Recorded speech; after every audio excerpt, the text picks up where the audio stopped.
Alors, le Christ, son enseignement le plus précieux et le plus important de tous était « Aimez-vous les uns les autres ». J'ai une question. Qu'est-ce que l'amour? Parce que c'est bien de dire « Aimez-vous les uns les autres ».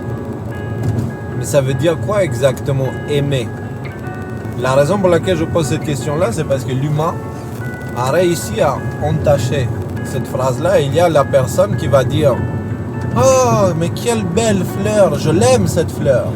Et il va la couper pour la poser dans un vase et la laisser crever dans le salon, tu vois. Donc il a aimé cette fleur et résultat des courses, cet amour l'a tué. Donc ils vont se faire avec autre chose que tu aimes aussi.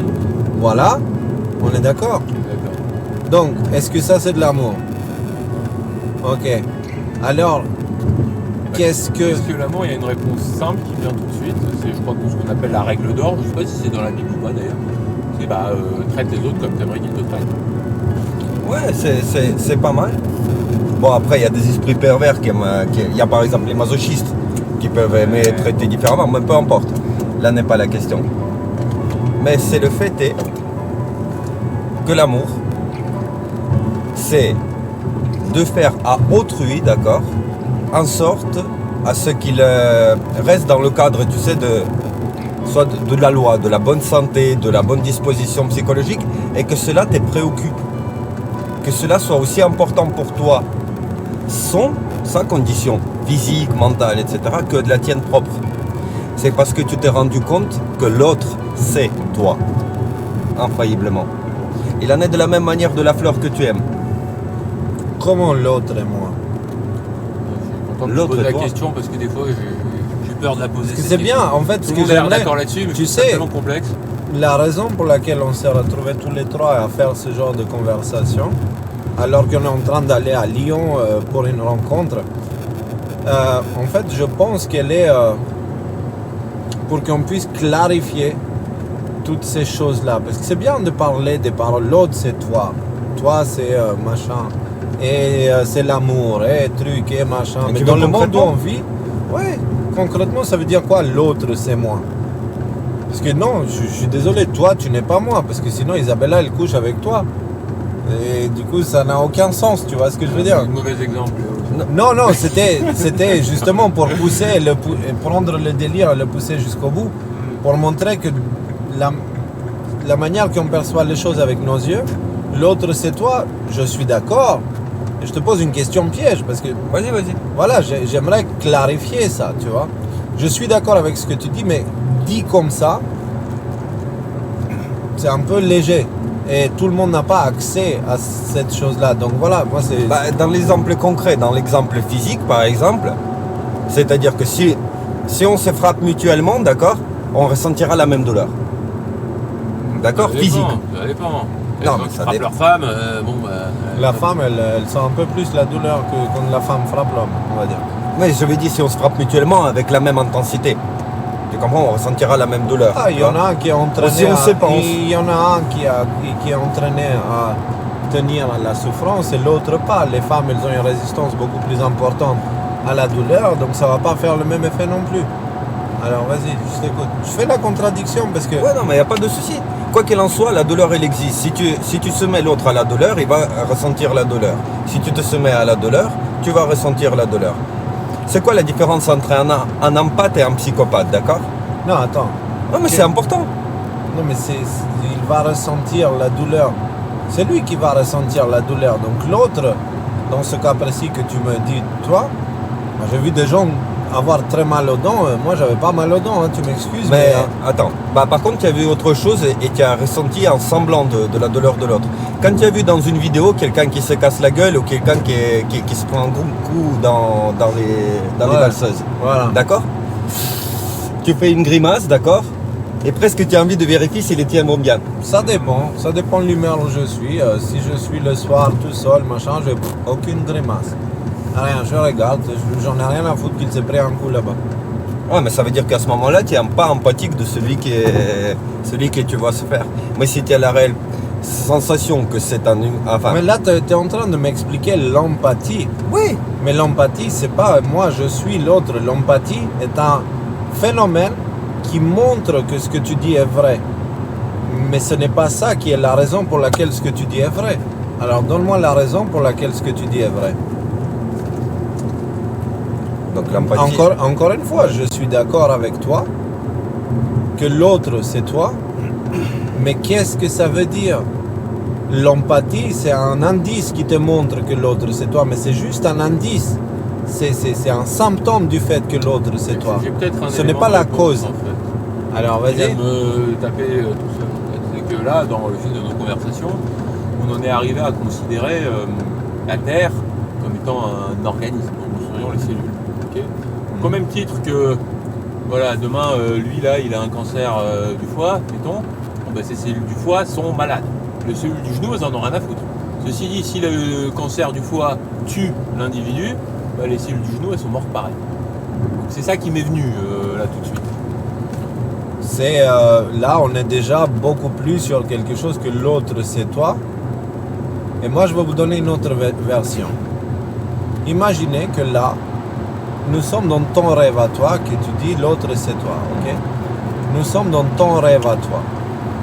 Et dans ton rêve à toi, bah, tu es en train de projeter cette carte-là qui vient de toi. Mais tu es en train de projeter aussi moi et Rudy. Et nous sommes à l'intérieur de ton rêve.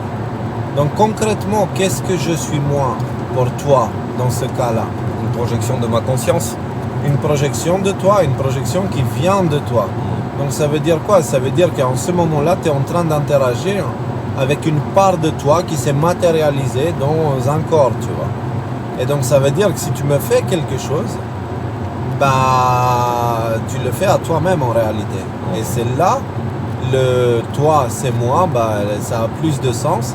Et maintenant, ce que le Christ nous dit, aimez-vous les uns les autres, c'est exactement la même chose, simplement parce que cette réalité, c'est un rêve. Et c'est le rêve de celui qu'on appelle le Créateur, Dieu, plein de choses. Okay? Et donc, et de la même manière que là, moi, si on était dans ton rêve, moi je suis toi, dans cette réalité-là qui est le rêve de Dieu, nous sommes tous ses projections et donc nous sommes tous lui à la fois, mais des projections de lui en même temps avec un petit peu... Bien sûr. Voilà. On est l'autre de Dieu en fait, mais qui émane de sa conscience. Voilà. Ah, mais si on est des projections séparées, pourquoi est-ce que si je fais du mal à lui, est-ce que je me fais du mal à moi? Parce qu'à priori on est séparés quand même. On a dit qu'on est des projections, mais des projections différentes d'une même entité. De la même conscience. De la même conscience, oui. Alors pourquoi est-ce que... qu'est-ce qui fait que dans tout ce qu'on a expliqué, il y a quelque chose de fondamentalement négatif à faire du mal à un autre? Parce qu'a priori, on pourrait s'en foutre. Concrètement, que génère le mal, entre guillemets, le mal, que c'est peut-être pas le mot mal que bon tu fais mot à à employer, ouais. Si tu jettes quelqu'un dans le feu, pourquoi c'est mauvais, tu vois? Bah, moi je te dis, qu'est-ce qui se passe à l'intérieur d'un rêve? Tous les personnages du rêve, qu'est-ce qui leur arrive quand le rêveur se réveille? Ils disparaissent? Non. Ils rejoignent le rêveur et ils redeviennent un. Ils redeviennent un. Et en redevenant un, bah, ils prennent conscience qu'ils se sont fait mal à eux-mêmes en fait. Tu vois? Et moi je veux dire un truc, c'est ta conscience.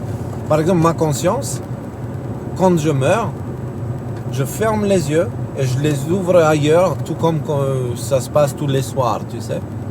Et bah quand je meurs, je ferme les yeux et je les ouvre ailleurs, mais pas forcément dans le futur.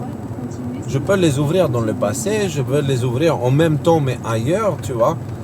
Donc, je vais mourir un jour, je vais fermer mes yeux, je vais les ouvrir et je vais naître comme un tout petit Rudy. Un bébé Rudy, tu vois, qui va ensuite grandir, etc., qui va devenir Rudy. Mais c'est bizarre parce que Rudy, il est à la même place que moi maintenant et on est en train d'échanger ensemble.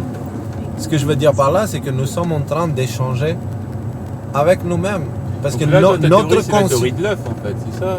C'est-à-dire qu'en fait, chacun, à un moment donné, tout ce qui existe, c'est une incarnation de la même âme qui s'est affranchie des contraintes temporelles, en fait, de la temporalité, en fait. Tu peux réincarner dans le passé et... De la même manière que toute l'humanité fait partie du corps du Christ. Et donc, le Christ est sorti de l'œuf il y a 2000 ans. Donc on n'est plus l'œuf, on est en train de devenir une humanité concrète avec notre conscience est en train de s'éveiller et actuellement avec ce qui est en train de se passer, on est en train de s'éveiller de plus en plus, tu vois. Donc, C'est la frontière, ça? ouais. C'est impressionnant la frontière suisse. Hein. Ah ouais. Il n'y a pas un garde, il n'y a pas un chat. Ah oui, non mais ouais. Mais en tout cas, tu vois, c'est intéressant. Au final, on est parti du symptôme. Comme Ouais. tu as dit, ce sont les symptômes.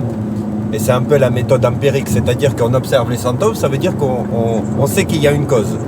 Cette cause n'est pas toujours évidente au premier regard. Et pour la décrire, en fait, on la décrit quand même toujours d'une manière assez métaphorique. C'est pas une métaphore, hein, c'est ça le truc. Quand C'est je que te dis quand métaphorique, quand c'est-à-dire que parle si du je rêve, t'ouvre, d'accord, je ne trouverai pas cette partie-là de la conscience du Créateur qu'il a mis en toi. bah non, parce qu'il n'est pas matériel. Elle n'est pas matérielle. Mais ça ne veut pas dire que effectivement. c'est une métaphore ce que je dis. Quand je dis que cette réalité est littéralement, le mot littéralement, ça veut dire ce que ça veut dire. À mes yeux, c'est le rêve, c'est un rêve. Et le truc, c'est qu'est-ce qui se passe? En fait, le rêve, tu peux le vivre de deux manières différentes. Mais ça, c'est tout un autre sujet. Tu peux le vivre comme rêveur inconscient ou rêveur conscient. Ça, c'est un autre sujet. Le sujet initial, c'était Qu'est-ce que l'amour? L'autre, c'est toi. aimez-vous les uns les autres. Qu'est-ce que ça veut dire? Bah, ça veut dire qu'en fait, en réalité, nous sommes tous, tout ce qui existe est un. Parce que de la même manière que dans ton rêve, Nicolas, tu es à la fois moi, Rudy, la voiture, la carte, l'univers du rêve, etc., etc., et Nicolas, et tu es à la fois ces entités-là séparées, mais aussi, selon le point de vue que tu prends, si tu prends le point de vue de cette dimension du rêve, tout ça est séparé, tu vois. Mais quand tu prends le point de vue de l'extérieur de ce rêve, bah, il y a Nicolas qui est en train de se taper une sieste quelque part. Et c'est une unité, tu vois. Et bah, selon notre point de vue, voilà, on peut être ces choses séparées ou cette unité. L'objectif, c'est de comprendre que nous sommes cette unité à l'intérieur du rêve.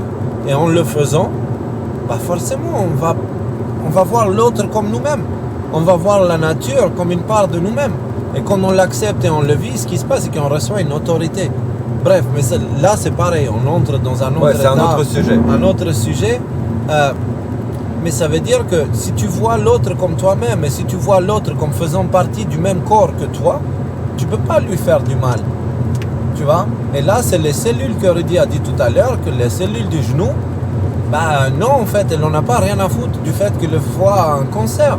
Parce qu'ils font partie du même corps et du coup, ce genou-là, il va faire de son mieux pour essayer de jouer son rôle au mieux possible pour soutenir ce foie qui semble cumuler la source du mal, tu vois, et son défaire. Tout à fait. Donc au final, les gars, vous vous rendez compte, on a répondu à une question millénaire. Et c'est une réponse que le Christ nous a donnée, mais que l'humanité n'était pas prête à l'époque. Aimez-vous les uns les autres, tu vois. Aime l'autre comme toi-même. Toutes ces choses-là. Et pourtant, il y a pas 10 minutes de ça, Parce qu'il est, il y a toi. un gars qui t'a dans une Audi qui nous a bien gonflé quand même. Oui, mais je voulais juste lui montrer Ah non, je te parle pas de toi. Attends, là, dans non, ton mais plaisir. je voulais rajouter, Christ, il a dit, aimez vos ennemis. Ouais. C'est très difficile à comprendre. Par exemple, quand tu ne prends pas conscience de ça, de ce qu'on a évoqué jusqu'à maintenant. Mais quand tu as pris conscience de ça et que tu imagines que l'autre, c'est juste une partie de Dieu enfermée dans un corps, dans un rôle, en fait, dans cette projection particulière, bah, là, ça prend tout son sens. Là, ça prend tout son sens. Bah parce que l'ennemi, c'est aussi une part de toi, en fait, de ton côté universel. Bien sûr. Et cet ennemi-là, bah, s'il est ennemi, c'est parce que lui, il n'a pas pris conscience de cette unité.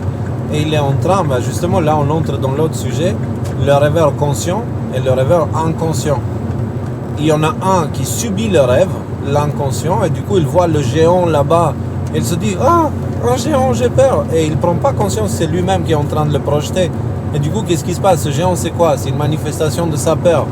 Ok? Et bah, du coup, si lui, il a peur, il nourrit cette peur. Et du coup, le géant devient plus grand. Mais s'il devient plus grand, la personne a encore plus peur. Et du coup, si elle a plus peur, le géant devient plus grand.